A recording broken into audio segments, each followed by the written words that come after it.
J'espère aujourd'hui ne pas trop vous choquer avec ce que je vais vous raconter. En tous les cas, je vous souhaite la bienvenue dans ce 3 minutes pour comprendre le zen qui va nous parler donc du non-ego du bébé. Donc on aborde là un point qui peut heurter les personnes sensibles. Il s'agit de la métaphore du petit enfant. La sagesse qui observe l'égalité des choses après avoir nié la différence entre les différents éléments.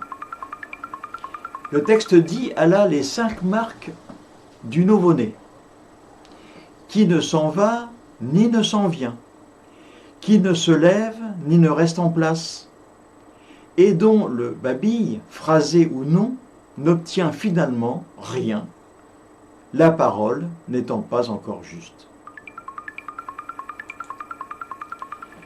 Il s'agit de la réalité du Bouddha, bien sûr. Nous en parlons toujours, cette réalité qui a toutes les marques d'un nouveau-né.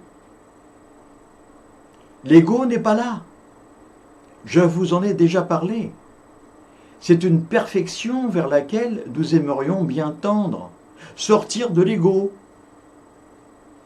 Et ce verset nous parle des 5 marques.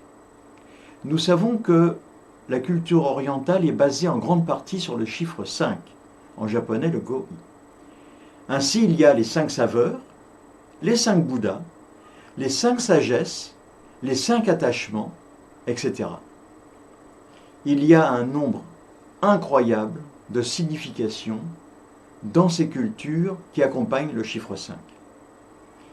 Les nouveau-nés possèdent les 5 caractéristiques qui sont liées aux 5 sens.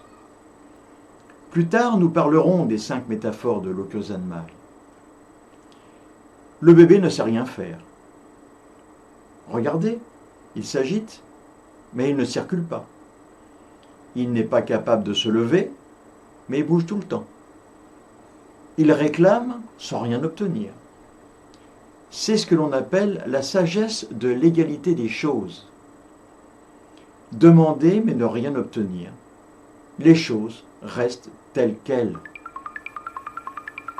Vous vous souvenez de la réalité du Bouddha telle quelle? Je vous en ai parlé. Le postulat de Zazen est de nous ramener à cet état de nouveau-né. Non pas bien sûr du point de vue physique, mais du point de vue du non-ego. Faire de Zazen une gomme à ego. Lorsque toute trace d'ego a disparu, le grand éveil se révèle. L'état de bébé est un état en devenir. Il n'a pas d'expérience particulière. Il ne réside en fait que la nécessité d'exister, moyen d'existence inclus. Alors comment, et avec quelques mots, expliquer cette grande expérience de l'éveil?